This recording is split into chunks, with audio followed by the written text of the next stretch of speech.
Hello दोस्तों, स्वागत है आपका आपके अपने चैनल दी एग्जाम हेल्पर में। दोस्तों, इस वीडियो में हम एसएससी, एमटीएस, सीएचएसएल, सीजीएल के लिए डेली वोकैब की क्लास सेकंड करने वाले हैं, जिसके तहत हम daily 20 antonym, synonym, 20 one word substitution और 20 इडियम्स एंड फ्रेजेस करते हैं, जो कि आपके परीक्षा में बार बार पूछे जाने वाली वोकैब है, वो हम इस क्लास में करते हैं। और आपको मालूम होगा एसएससी के किसी भी एग्जाम में जो आपकी वोकैब आती है वो 10 से भी ज़्यादा नंबर की आती है, तो इनको रट लीजिए जिससे आपके 10 नंबर तो इवन पक्के हो सकें। ठीक है, तो चलिए बिना किसी देरी के क्लास को स्टार्ट कर लेते हैं। और आपको जैसा कि मालूम होगा एसएससी की ऑलरेडी एग्जाम डेट्स वगैरह आउट हो गई है, तो इनको टारगेट करते हुए आप जल्दी से स्टडी अपनी स्टार्ट कर दीजिए, क्योंकि फिर आप लास्ट टाइम पर पढ़ते हैं तो फिर आपको पछतावा होगा। और इसकी जो पीडीएफ्स वगैरह होती है हमारे क्लासेस की, या कोई भी इन्फॉर्मेशन होती है एसएससी या किसी भी अन्य गवर्नमेंट एग्जाम की, वो आपको हमारे टेलीग्राम चैनल पर मिल जाती है, जिसका नाम है द एग्जाम हेल्पर। नीचे लिंक डिस्क्रिप्शन मिल जाएगा। यदि लिंक वर्क नहीं करता है तो टेलीग्राम पर जाकर द एग्जाम हेल्पर डाल देंगे, तो वहाँ से आप इसे ईजिली ज्वाइन कर लेंगे। 16,000 से ज़्यादा कैंडिडेट जुड़े हुए हैं। और जो हमारा सेकंड चैनल है दोस्तों, जिसका नाम है द एग्जाम हेल्पर जीके, वहाँ पर आपके लिए जीके की क्लासेस चल रही हैं, जो कि एसएससी के जो एग्जाम होते हैं जितने भी, उनको टारगेट करके चलाई जा रही हैं। जिसमें हम पिनेकल की जो एसएससी का सामान्य अध्ययन है हिंदी मीडियम का, जो कि टीसीएस के द्वारा आपके 650 से ज़्यादा एग्जाम क्वेश्चन जो पूछे गए हैं अब तक 1995 से लेकर, वहाँ पर हम वो टॉपिक वाइज कवर कर रहे हैं, तो उसे देखना ना भूलें। ठीक है, आज इसका पहला वीडियो आ जाएगा, तो इसको देखना ना भूलें दोस्तों, जिसमें हम नृत्य से संबंधित क्वेश्चन जो है वो करने वाले हैं। इसमें हम दोस्तों नृत्य से जो संबंधित अब तक 1995 से 2022 तक क्वेश्चन पूछे गए, वो सारे हम टीसीएस के द्वारा जो पूछे गए हैं वो करने वाले हैं। ठीक है, इससे अभी एमटीएस एग्जाम के लिए टारगेट है, हालांकि ये सभी के लिए CGL, CHSL, tier 2 phase 1 selection, but MTS का एग्जाम पास है तो मैंने एमटीएस लिख दिया है। वैसे ये सभी एग्जाम के लिए, क्योंकि टीसीएस के जो सभी एग्जाम सीएचएसएल, सीजीएल सारे क्वेश्चन हम इसमें मिक्स करने वाले हैं, तो वीडियो को देखना ना भूलें। मैं अपने बारे में बता दूं, मैं जैसे हूँ इन नवोदय विद्यालय में जूनियर सेक्रेटरी असिस्टेंट, और हाल ही में मेरा जो सिलेक्शन है वो रेलवे में एनटीपीसी लेवल 5 पर हो चुका है, और मैंने ढेर सारे एग्जाम क्रैक किए हुए हैं। ठीक है, आरआरबी पीयू का इंटरव्यू तक दिया हुआ है। तो चलिए अब हम जो आपका एंटोनिम सिनोनिम है 20, वो कर लेते हैं। पहले जो हमारा वीडियो था उसमें हम 20 तक कर चुके थे, अब हम 21 से इसको स्टार्ट कर देते हैं। चलिए, बट उससे पहले दोस्तों आपको एक इन्फॉर्मेशन देना चाहूँगा, तो वो आपके लिए बहुत ज़्यादा ज़रूरी है।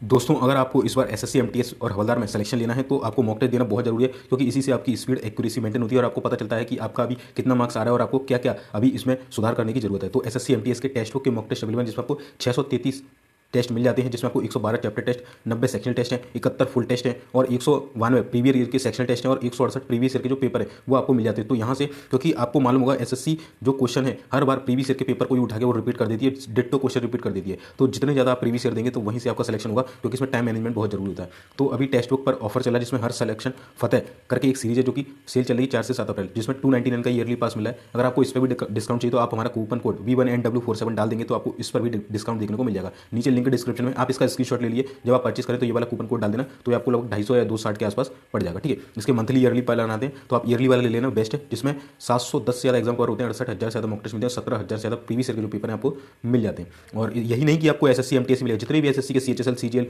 जितने भी एग्जाम, जी के प्रीवियस ईयर का अलग से सेक्शन दे रखा है, रीजनिंग का, मैथ का अलग से, मतलब बहुत बेहतरीन तरीके से तैयारी कर सकते हैं। सीजीएल का भी नोटिस आउट हो चुका है, तो उसके भी 901 टेस्ट आपको मिल जाते हैं। तो जल्दी जाइए, नीचे लिंक डिस्क्रिप्शन में, और ये वाला कूपन कोड डालना मत भूलना, इसका स्क्रीनशॉट ले लीजिए। ठीक है, ये देखिए इतने सारे एग्जाम कवर होते हैं एसएससी के, बैंक के, रेलवे के, जितने भी एग्जाम हो रहे हैं ऑल ओवर इंडिया में, सारे इसमें आपको कवर किया जाते हैं। अप्लाई कूपन कोड मांगेगा तो डाल देना मेरा वाला B1NW47। ठीक है, तो जाइए नीचे लिंक डिस्क्रिप्शन में से परचेस कर लिए। चलिए अब क्लास स्टार्ट कर लेते हैं। तो दोस्तों हमारा 21 का क्वेश्चन है एडोलसेंट। एडोलसेंट का मतलब क्या होता है? किशोर वय का या की, यानी कि 13 से 19 साल के जो लोग होते हैं, यानी 13 से 19 साल के जो बच्चे होते हैं, जो लोग होते हैं, उसको हम एडोलसेंट बोलते हैं। ठीक है, इसके जो सिनोनिम्स हो जाएंगे वो क्या हो जाएगा? टीनेज है, यूथफुल है। ठीक है, ये यूथफुल होगा, यूथफुल नहीं होगा, ये आर की जगह एफ होगा, है ना। यंग है, इमैच्योर है, ठीक है, इमैच्योर यानी कि अपरिपक्व है। और इसके एंटोनिम क्या हो जाएंगे? एडल्ट है यानी कि 18 प्लस है, ठीक है, और ग्रोन है और मैच्योर है, ये इसके एंटोनिम्स हो जाएंगे। अडॉप्ट की बात करें, 22 क्वेश्चन है। अडॉप्ट मतलब होता है, आपको मालूम है, गोद लेना, कोई चीज़ अडॉप्ट करना। तो इसके सिनोनिम्स क्या हो जाएंगे? एफिडिएट करना, अप्रोप्रिएट करना, सेलेक्ट यानी चुनना, चूज यानी भी चुनना, है ना। तो अडॉप्ट माने गोद लेना, यानी किसी को अपने पास रखना, चुनना, सेलेक्ट करना, है ना, ये तरीके से। तो इसके सिनोनिम क्या होंगे? एफिडिएट, अप्रोप्रिएट, सेलेक्ट और चूज। आप इनको जो है दोस्तों अपनी कॉपी लीजिए और उसमें 1 बाय 1 नोट करते चलिए, क्योंकि आप अपनी राइटिंग में इसको नोट करेंगे तो आपको काफ़ी ज़्यादा बेनिफिट मिलेगा।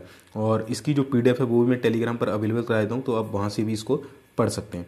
चलिए, एंटोनिम्स क्या हो जाएगा दोस्तों? अडॉप्ट का हमने गोद लिया, और इसका क्या हुआ? त्याग देना, यानी कि अबंडन हो जाएगा या रिजेक्टेड हो जाएगा, हमने छोड़ दिया उसे। ठीक है, चलिए अगला है हमारा दोस्तों 23 नंबर का एड।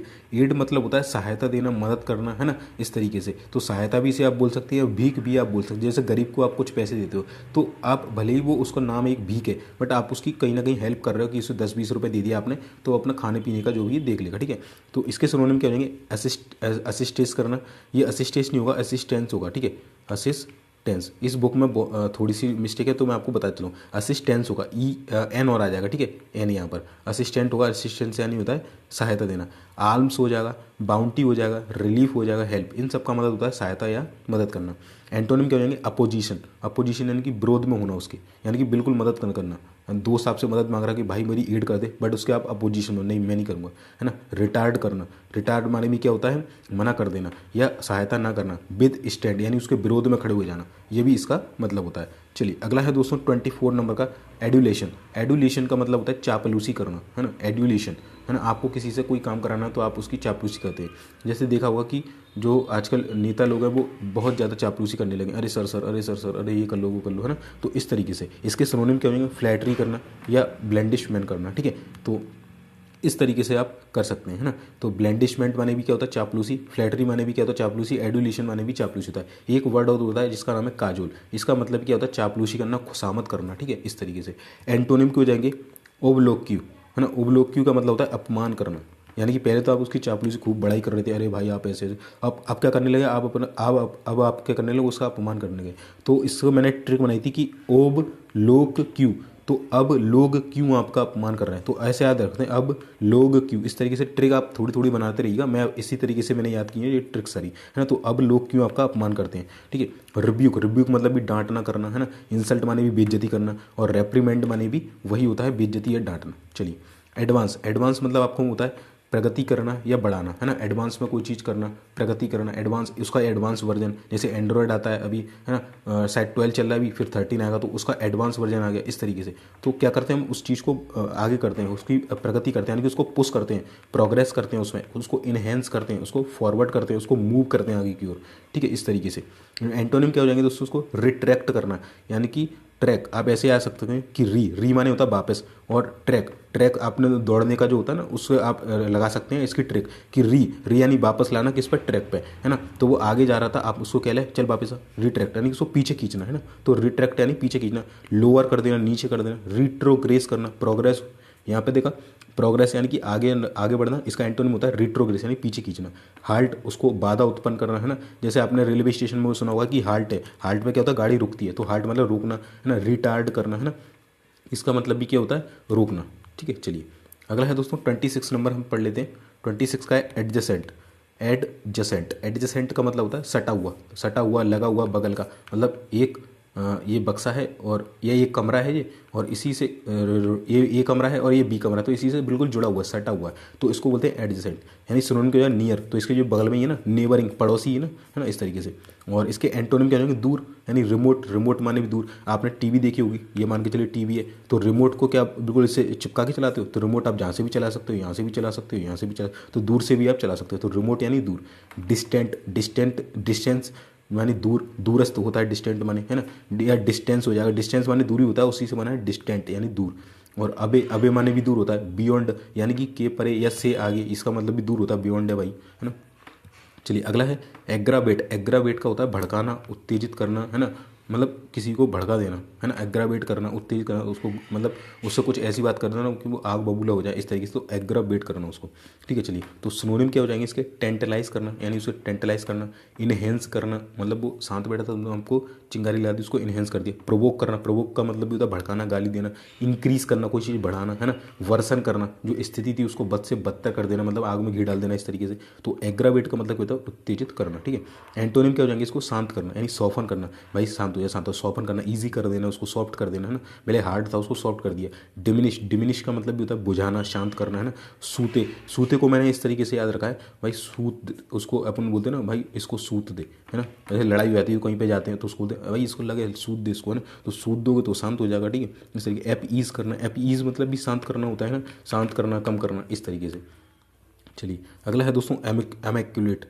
अमैक्यूलेट का मतलब होता है शुद्ध या पवित्र, कोई चीज़ है उसको हम बोलेंगे अमैक्यूलेट, ठीक है। क्या बोलेंगे, अमैक्युलेट यानी कि वो चीज़ कैसी है, प्योर है ना, पवित्र है। तो इसके सिनोनिम्स हो जाएंगे स्टेनलेस। स्टेनलेस यानी कि उस पर कोई, स्टेन माने होता है धब्बा, स्टेन यानी होता है धब्बा, और स्टेनलेस, लेस यानी कमी, तो धब्बा है ही नहीं उसमें ना। स्टेनलेस यानी कि मतलब पवित्र है वो, अनस्पॉटेड है, ठीक है, अनस्पॉटेड। और इसके एंटोनिम क्या होंगे, इम्प्योर है, यानी कि वो एक तो हो गया प्योर, प्योर का करप्ट क्या हो जाएगा, इम्प्योर, यानी कि वो अपवित्र है, करप्ट है, दूषित है, ठीक है, इस तरीके से। चलिए अगला है एमनेस्टी। एमनेस्टी का मतलब दोस्तों होता है क्षमादान, है ना, क्षमा कर देना। मैंने बताया था कि भारत का जो राष्ट्रपति है अगर किसी के मृत्युदंड या किसी की सज़ा को माफ़ करना चाहे तो वो आर्टिकल 72 के तहत उसकी क्षमा को, उसका जो सज़ा है उसको माफ़ कर सकता है। वहीं आर्टिकल 161 के तहत भारत के जो जितने भी राज्य हैं वहाँ पर जो राज्यपाल होता है वो राज्यपाल राज्य के लोगों को उसको क्षमा यानी मतलब क्षमादान कर सकता है उसकी सज़ा में, ठीक है। चलिए, तो एमनेस्टी का मतलब तो क्षमा कर देना। सिनोनिम से हो जाएगा एब सॉल्यूशन, ठीक है। तो एब सॉल्यूशन का आप इस तरीके से याद कर सकते हैं कि अब तो उसका सॉल्यूशन कर दिया यार, अब उसने बहुत सज़ा काट लिया, अब तो उसका सॉल्यूशन कर दिया, यानी कि उसको माफ़ कर दें, है ना। पार्डन, पार्डन माने भी क्या होता है, क्षमा करना, ठीक है। तो ये काफ़ी ज़्यादा पूछा था पार्डन, ठीक है। चलिए एंटोनिम्स क्या हो जाएगा दोस्तों, क्षमा कर रहे हो इसका मतलब सज़ा दे दो उसे, पनिशमेंट दे दो। कंडेम्न कर दो, उसे दोषी ठहरा दो। कंडेम्न मतलब होता है दोषी ठहराना। पनिश करना, पनिश माने भी होता है सजा, ठीक है। चलिए अगला है दोस्तों एनिहिलेट। एनिहिलेट है ना, एनिहिलेट यानी कि होता है विनाश करना या सत्यानाश करना, मतलब सब कुछ तहस नहस कर देना, समाप्त कर देना, इस तरीके से। तो एनिहिलेट, इस पर एक बुक बनी है, एनिहिलेशन ऑफ कास्ट। क्या है, annihilation, annihilation of caste, annihilation of caste यानी कि जातियों का अंत। ये डॉक्टर भीमराव अंबेडकर जी तो जी जो है उनकी एक बहुत ही फेमस बुक है जो कि बार बार एग्जाम में पूछी जाती है। तो आपसे पूछे कि एनिहिलेशन ऑफ कास्ट यानी कि जातियों का अंत ये किसने लिखी है, तो डॉक्टर भीमराव अंबेडकर जी ने लिखी हुई है ये बुक, ठीक है। तो एग्जाम में काफ़ी बार पूछी जाती है, तो इसको याद रख लेना, ठीक है। तो एनिहिलेट मतलब होता है सत्यानाश करना, विनाश करना। सिनोनिम के हो जाएंगे रियून, बर्बाद कर देना, डिस्ट्रॉय कर देना। एबॉलिश, एबॉलिश काफ़ी पूछा जाता है, तो एबॉलिश माने भी बर्बाद करना, है ना। आर्मल करना, आर्मल माने भी समाप्त करना होगा, ठीक है। चलिए एंटोनिम्स क्या हो जाएंगे, रीस्टोर करना, यानी कि पहले आपने उसको बिगाड़ दिया, समाप्त कर दिया, अब उसको रीस्टोर कर रहे हो, दोबारा से उसका बैकअप ले रहे हो। प्रिजर्व, संरक्षित करना, सेव करना, बचाना, ठीक है। चलिए अगला है दोस्तों अल टुगेदर। अल टुगेदर का मतलब होता है पूर्ण रूप से या सब मिलाकर, है ना। टुगेदर माने तो आपको मालूम है कि साथ में होता है, ये तो मालूम है ना। और अल और लग गया तो बस मतलब पूरे रूप से उसके साथ होना, पूर्ण रूप से सब मिलाकर, है ना। चलिए तो सिनोनिम क्या हो जाएगा, कंप्लीटली, एंटायरली, पूरे तरीके से उसके साथ साथ देना, फुल्ली तरीके से, टोटली तरीके से, होली, होली यानी सब कुछ तरीके से, ठीक है। तो टुगेदर माने साथ और अल माने पूरे वे में, मतलब सब साथ देना, ठीक है। चलिए एंटोनिम क्या हो जाएगा, पार्शियली मतलब थोड़ा थोड़ा, पार्शियली मतलब थोड़ा थोड़ा साथ देना। इनकम्प्लीटली मतलब थोड़े मन से साथ देना, है ना, आधा अधूरा साथ देना। सेपरेटली है ना, अलग अलग साथ देना, आप आधा साथ इसका दे रहे, आधा इसका दे रहे, है ना। तो इस तरीके से। चलिए अगला है दोस्तों अलाउ करना। अलाउ का मतलब क्या होता है, आपने उसको आदेश दे दिया, उसको आज्ञा दे दी कि भाई आप ये काम कर सकते हो, तो आदेश देना, स्वीकार करना या देना, ठीक है, अलाउ कर देना। तो सिनोनिम क्या होंगे, आपने उसको परमिट दे दिया, है ना। जो ट्रक्स वगैरह होते हैं जो एक स्टेट से दूसरे स्टेट जाते हैं तो टोल प्लाजा पार करते हैं, तो उनको परमिट लेना होता है कि आप ऑल इंडिया परमिट है, ठीक है। असाइन करना उसे, ग्रांट करना, है ना, ग्रांट करते हैं ना आप कि छुट्टी आपकी ग्रांट की गई, तो इस तरीके से एक्नॉलेज करना यानी अलाउ करना, एडमिट करना उसे, सैंक्शन करना उसे, है ना, गिव करना उसे, देना, ग्रांट करना, है ना, ये हो जाएंगे। एंटोनिम्स क्या हो जाएगा, विद होल्ड, विद होल्ड कर देना, है ना। आपने कभी कभी रोज सुना होगा कि हमारा जो रिजल्ट है विद हेल्ड कर दिया, यानी कि रोक दिया गया, है ना। रेजिस्ट माने भी रोकना होता है, काफ़ी अच्छा वर्ड है। डिनाई करना, मना कर देना, प्रोटेस्ट करना, है ना, विरोध करना, इस तरीके से। चलिए अगला है दोस्तों अपैथेटिक। ये काफ़ी वर्ड पूछा जाता है, बहुत ही ज़्यादा इंपॉर्टेंट है, अपैथेटिक, है ना। और इसका जो एंटोनिम एक और होता है वो होता है पैथेटिक, ठीक है। पैथेटिक इसका मतलब होता है दयनीय, ठीक है। दयनीय है या मतलब खुशहाल व्यक्ति है, दयनीय खुशी व्यक्ति है, एनर्जेटिक व्यक्ति है। और अपैथेटिक का हो जाएगा उदासीन व्यक्ति है, मतलब दुखी दुखी सा है, ठीक है। कॉलज है ना, मतलब कठोर भावना का है ना, कठोर हृदय उसका, इस तरीके से कॉलज है। कोल्ड है मतलब बिल्कुल बुझा हुआ सा है, सेंशुअस है, ठीक है, इस तरीके से। तो अपैथेटिक हो जाएगा उदासीन करके। और इसका एंटोनिम होगा ईगर, यानी कि उत्तेजित है व्यक्ति, मतलब अच्छा खासा है वो, ठीक है। उदासीन नहीं है, खुशी माहौल का। सेंसिटिव है और टेंडर है, ठीक है। टेंडर यानी कि भी कोमल होता है, विनम्र होता है, ठीक है। चलिए अगला हो जाएगा दोस्तों अपॉइंट। अपॉइंट का मतलब होता है नियुक्ति करना, है ना। आपको भी अपॉइंट किया जाएगा जब आपकी ज्वाइनिंग लग जाएगी तो अलॉटमेंट करना, है ना, उसको डायरेक्ट करना, उसको असाइन करना। एंटोनिम को जाएगा उसका कैंसिल कर देना या विड्रॉल हटा देना, ठीक है। चलिए अगला है दोस्तों एरिड। एरिड माने होता है सूखा, सूखा यानी कि बंजर भूमि, है ना। सूखा पड़ गया, एरिड पड़ गया। सुनन को जाएंगे ड्राई, है ना। और बैरन, बैरन माने बंजर होता है, ये काफ़ी पूछा जाता है। तो एरिड और बैरन काफ़ी पूछे जाते हैं। अगर इसके एंटोनिम की बात करें, सूखा पड़ गया, अब उपजाऊ होगा, इसका मतलब फर्टाइल, है ना, फ्रेश है, जूसी है, तो ये इसके एंटोनिम हो जाएंगे, ठीक है। फर्टाइल काफ़ी पूछा जाता है। अगला है दोस्तों एरोगेंस, है ना। एरोगेंस, एरोगेंस माने होता है अंधकार। अंधकार नहीं होगा, ये अहंकार होगा। क्या होगा, अहंकार, ये थोड़ा सा गलत मिस्टेक है इस बुक में। तो अहंकार, एरोगेंस माने आपको घमंड आ गया, तो एरोगेंट व्यक्ति है तो एरोगेंस है ना, अहंकार होना, घमंड होना, इस तरीके गर्व होना अपने ऊपर, तो इस तरीके से होता है एरोगेंस यानी कि अहंकार। तो इसका आप स्क्रीनशॉट ले लेना तो थोड़ा सही कर लेना। सिनोनिम क्या हो जाएगा, प्राइड करना है ना, गर्व करना अपने ऊपर, अहंकार करना, एजम्पशन करना, एजम्पशन माने भी वही होता है ना। चलिए अगला है दोस्तों हमारा एंटोनिम हो जाएगा इसका कि मॉडेस्टी, बिल्कुल विनम्र बन के लेना कि अरे मुझे ऐसा कोई दिक्कत नहीं है, मैं घमंड वगैरह कुछ नहीं है ना। पोलाइटनेस तरीके से है ना, बहुत सभ्य तरीके से, मतलब है ना, ह्यूमिलिटी तरीके से, बहुत ही विनम्र तरीके से रहना है ना। ये घमंड करा था कि अरे मेरे पास ये है, मेरा ये है, और ये बिल्कुल शांत स्वभाव का, ठीक है, इस तरीके से। चलिए अगला है दोस्तों आर्टिफिशियल। आर्टिफिशियल का मतलब होता है कृत्रिम रूप से, जो कि मानव के द्वारा जो निर्मित चीज़ें होती हैं उन्हें हम बोलते हैं आर्टिफिशियल। जैसे अज्यूम्ड, तो कृत्रिम का मतलब आर्टिफिशियल है, एआई के द्वारा है ना, आर्टिफिशियल जो कि मानव के द्वारा वो चीज़ बनाई गई है, तो उसे एज्यूम्ड भी तो किया गया, यानी कि माना ही तो गया है, प्रकृति के द्वारा थोड़ी ना। अननेचुरल है ना, अनरियल है, और एंटोनिम के जो है रियल है, नेचुरल है, ठीक है। चलिए प्रकृति के द्वारा मिली यानी कि अगला है दोस्तों असेंडिंग। असेंडिंग का मतलब होता है बढ़ते हुए क्रम में, यानी कि इंक्रीजिंग वे में और राइजिंग वे में। और एंटोनिम होगा डिसेंडिंग वे में, यानी घटते हुए, और फॉलिंग भी गिरते हुए या घटते हुए, ठीक है। चलिए अगला है दोस्तों असर्ट।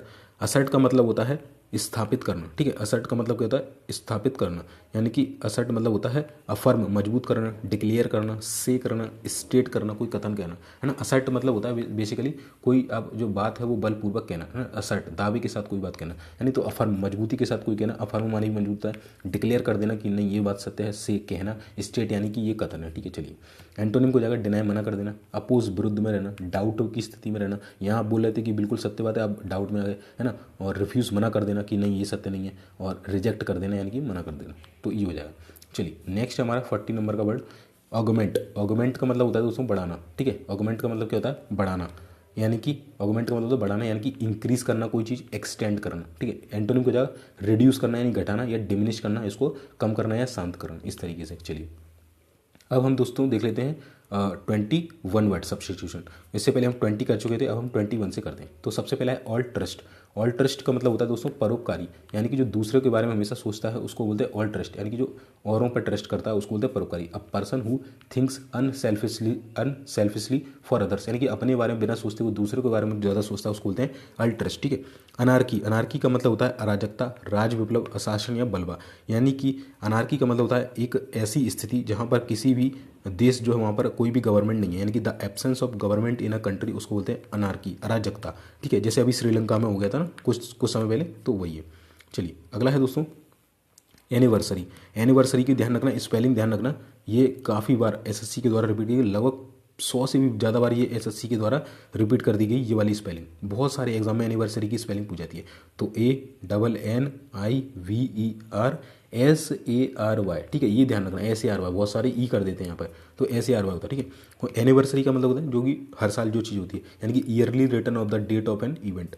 चलिए एनिमेटेड। एनिमेटेड आपने देखा हो जो कार्टून्स हमारे होते हैं वो एनिमेटेड होते हैं, यानी कि वो कुछ नहीं होता, बस उसमें ऑब्जेक्ट होते हैं, उनमें जान डाल दी जाती है ना। तो बे जिनमें जीवन या चेतन है, ठीक है, यानी कि objects having life in them. चलिए अगला है एनुअल। एनुअल यानी कि कोई चीज़ वार्षिक होती है, हर साल होती है ना, जैसे 26 जनवरी वो एनुअल होती है ना, तो दैट हैपन्स एवरी ईयर, जो हर साल घटित होती है। चलिए एक्सेसिबल के क्या होता है, यानी कि एक्सेसिबल मतलब प्राप्त करने योग्य है, प्रवेश करने योग्य है, प्राप्य है, ऐसी चीज़ जो जहाँ पर जाया जा सकता है, जिसे इजीली प्राप्त किया जा सकता है, उसे हम बोलते हैं एक्सेसिबल। अगर दोस्तों कड़ी मेहनत की जाए तो इंडिया का कोई भी गवर्नमेंट एग्जाम जो है उसे हम एक्सेस कर सकते हैं, ठीक है, अगर कड़ी मेहनत करते हैं। तो एक्सेसिबल यानी कि होता है प्राप्य यानी प्रवेश के योग्य, यानी कि दैट कैन बी अप्रोच्ड, यानी कि उसे पाया जा सकता है, ठीक है। चलिए अगला है दोस्तों एंथ्रोपोलॉजिस्ट। एंथ्रोपोलॉजिस्ट काफ़ी पूछा जाता है दोस्तों। तो एंथ्रोपोलॉजिस्ट का मतलब होता है मानव विज्ञानी, यानी कि जो मानव की स्टडी करता है, यानी कि जो हम मनुष्य हैं हमारे ऊपर जो अध्ययन करते हैं उनको बोलते हैं एंथ्रोपोलॉजिस्ट, यानी कि a scientist who studies the development of man from the earliest beginnings, ठीक है, यानी कि जो हम प्राचीन से, यानी जो आदि मानव से हम अभी मॉडर्न जो इंसान बन गए हैं उसकी जो पूरी स्टडी होती है वो एंथ्रोपोलॉजिस्ट के द्वारा की जाती है। ऑडिबल। ऑडिबल का मतलब क्या है, ऑडियो से बना ऑडिबल, यानी कि सुनाई देने योग्य है ना, तो दैट कैन बी हियर्ड, जिसे सुना जा सके। एग्नोस्टिक। एग्नोस्टिक का मतलब होता है अज्ञेयवादी, है ना, एक ऐसा व्यक्ति जो ये तो बोलता है कि भगवान है, ये तो बोल रहा है कि भगवान है, मना नहीं कर रहा पूरी तरीके से, बड़ी वो कहीं ना कहीं ये तो बोला कि भगवान है, बट वो कहीं ना कहीं डाउट में है कि यार मतलब है तो कहाँ है भगवान, है ना, इस तरीके से, मतलब मानता भी है नहीं भी मानता, मतलब असमंजस की स्थिति में, यानी संशय की स्थिति में ना, संशयवादी भी इसे बोलते हैं, ठीक है। एक तो इसका मतलब होता है अज्ञेयवादी, जिसे कुछ जानकारी नहीं है ना, अग्नोस्टिक, या संशयवादी भी इसे हम बोलते हैं, मतलब संशय बना हुआ कि भगवान है या नहीं है। तो one who holds the belief that nothing can be known without God, यानी कि भगवान के द्वारा कुछ भी नहीं जाना जा सकता, बट उसे फिर भी डाउट है ना। और इसका एंटोनिम हो जाएगा दोस्तों एथीस्ट, यानी नास्तिक या संशयवादी, ठीक है। चलिए अगला है दोस्तों अमेजोन। अमेजोन काफ़ी पूछा जाता है दोस्तों, ठीक है। अमेजोन स्त्री योद्धा जिसे हम बोलते हैं ना, तो आ वॉरलाइक और मैस्कुलाइन वुमेन या फीमेल वॉरियर जैसे हम बोल देंगे, ठीक है। लड़की जो योद्धा होती है, स्त्री जो योद्धा होती है, उसे हम बोलते हैं अमेजोन। अगला है दोस्तों अवॉइडेबल। अवॉइड करना यानी किसी को इग्नोर करना, इस तरीके से है ना। तो अवॉइडेबल मतलब परित्याग करनी होगी, यानी कि दैट कैन बी अवॉइडेड, यानी कि उसको अवॉइड कर दो, इस तरीके से। अगला है दोस्तों एडोलसेंट। एडोलसेंट मैंने अभी आपको पढ़ाया था, है ना, 13 से 19 की एज होती है ना, यौवन प्राप्त अवस्था इसे बोलते हैं। One at the state of growth between boyhood and youth, ठीक है। तो ये हो जाएगा एडोलसेंट। एक्वेटिक। एक्वेटिक का मतलब होता है जलचर, यानी कि जो जल में भी चल सकते हैं उनको बोलते हैं एक्वेटिक, है ना। जो जैसे अपनी मछली वगैरह होती है, ये एक्वेटिक होती है ना। A plant that grows in water, है ना, एक ऐसा पौधा जो कि कहाँ पर जल में उगता है, उसे क्या बोलते हैं, एक्वेटिक, ठीक है। The plant that grows in water. चलिए अगला है दोस्तों एम्बी डेक्स्ट्रस। एम्बी डेक्स्ट्रस का क्या मतलब, एक वर्ड होता है डेक्स्ट्रस, डेक्स्ट्रस, है ना। डेक्स्ट्रस का मतलब होता है स्किलफुल, है ना, स्किलफुल व्यक्ति, है ना, यानी कि उसको बहुत सारी स्किल्स है, उसके अंदर बहुत ज़्यादा नॉलेज है, ठीक है। डेक्स्ट्रस का मतलब होता है केवल स्किलफुल। और एमबी वर्ड काफ़ी आपसे पूछा जाएगा बार बार कि बताइए एमबी वर्ड, तो एमबी कहीं भी लग गया ना, तो उसका मतलब होता है बोथ, यानी कि दोनों, है ना, दोनों, बोथ, दोनों, है ना, इस तरीके से। तो एमबी डेक्स्ट्रस, डेक्स्ट्रस मैंने बताया स्किलफुल, है ना, और एमबी यानी दोनों तरीके से स्किलफुल, यानी कि दोनों हाथों का एक समान शक्ति या योग्यता से प्रयोग करने वाला। एक, है ना, जो शिवाजी वाली आप मूवी देखी होगी, है ना, शिवाजी मूवी, तो उसमें जो रजनीकांत जी हैं वो दोनों हाथों से साइन करते हैं, तो उसी को बोलते हैं एम्बी डेक्स्ट्रस, यानी कि दोनों हाथों का एक समान शक्ति या योग्यता से प्रयोग करना, है ना। अ person who is capable of using both hands with equal skill. चलिए अगला है दोस्तों आर्बिट्रेटर। आर्बिट्रेटर का मतलब होता है निर्णायक, यानी कि दो व्यक्तियों में झगड़ा हो रहा था, मान के चलिए ये इंडिया है ना, ये है पाकिस्तान, तो बीच में कौन आ गया, रशिया। तो रशिया कौन है, हमारी लड़ाई को शांत करने आ गया, यानी कि रशियन कौन हो गया, आर्बिट्रेटर हो गया हमारे लिए, यानी कि निर्णायक हो गया, ठीक है। अ पर्सन चूजन और अपॉइंटेड, यहाँ पर देखिए ढंग से कि अ पर्सन चूजन और appointed by parties in controversy to decide their differences, ठीक है। चलिए अगला है दोस्तों अलाइज। एलियास भी इसे बोल सकते हैं। एलियास का मतलब होता है उपनाम, है ना, आपको घर में किसी अन्य नाम से बुलाते होंगे और आपका ऑफिशियल नाम कुछ और होगा, ठीक है। तो name by which a person is called eight other times और इन अदर प्लेसेस, ठीक है। तो घर में कुछ होता है आपका या बाहर कुछ और होता है, ठीक है, तो इसको बोलते हैं फॉल्स नेम, ठीक है। एलियास को हम क्या बोलते हैं, फॉल्स नेम। चलिए अगला है दोस्तों एडेंडम। एडेंडम का होता है परिशिष्ट, है ना, कोई ऐसी चीज़ जो कि किसी चीज़ में जोड़ी जाए, ठीक है। तो I think that is to be added, उसको हम बोलते हैं एडेंडम।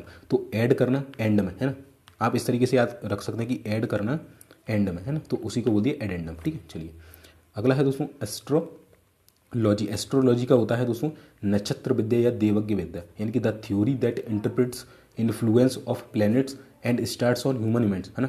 आपने सुना होगा कि भाई सूर्य ग्रहण लग रहा है, बाहर मत निकलना, ये वाली किरणें आएंगी, वो किरणें, तो उसी के अध्ययन को बोलते हैं एस्ट्रोलॉजी, ठीक है। चलिए अगला है दोस्तों एम्बी वर्ट। तो एम्बी वर्ट मैंने अभी आपको बताया कि एम्बी जो वर्ड होता है वो बोथ के लिए आता है, बोथ के लिए, है ना। तो वर्ट, है ना, तो वर्ट का मतलब होता है मुखी, तो एम्बी वर्ट यानी कि उभयमुखी, ठीक है। ये 3 तरीके के वर्ड होते हैं, एक होता है आपका इंट्रोवर्ट, ठीक है, एक होता है आपका एक्सट्रोवर्ट, ठीक है।